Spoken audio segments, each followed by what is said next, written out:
Calon Presiden tahun 2024 Anies Baswedan melanjutkan kampanye nasional terbukanya di Provinsi Sumatera Selatan.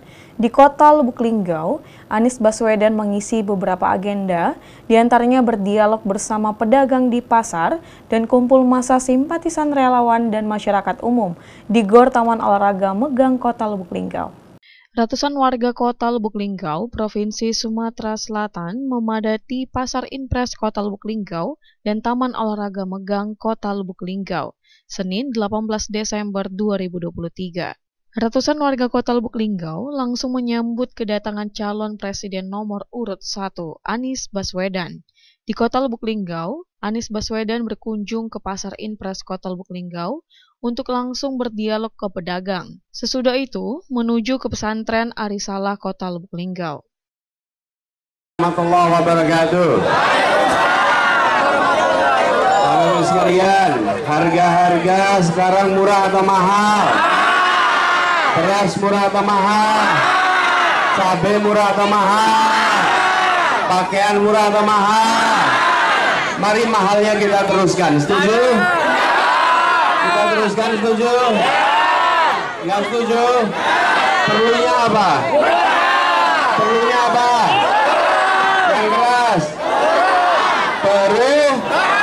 Perubahan, kita ingin harga yang murah, beras yang terjangkau, betul tidak? Itu semua bisa dikerjakan, tetapi diperlukan kewenangan. Insya Allah perubahan nanti kita lakukan sama-sama di Indonesia.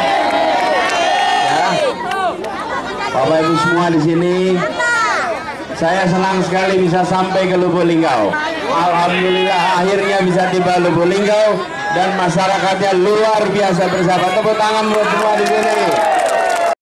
Kumpul massa simpatisan relawan dan masyarakat umum di Gor Taman Olahraga Megang dan menghadiri agenda Desak Anies di Street Food Kota Lubuk Linggau.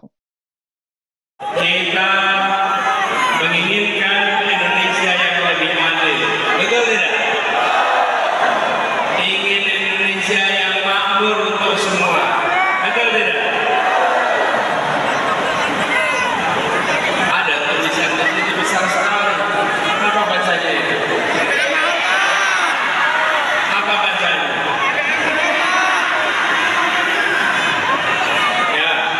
Ival Walbarodi, Selampar TV melaporkan.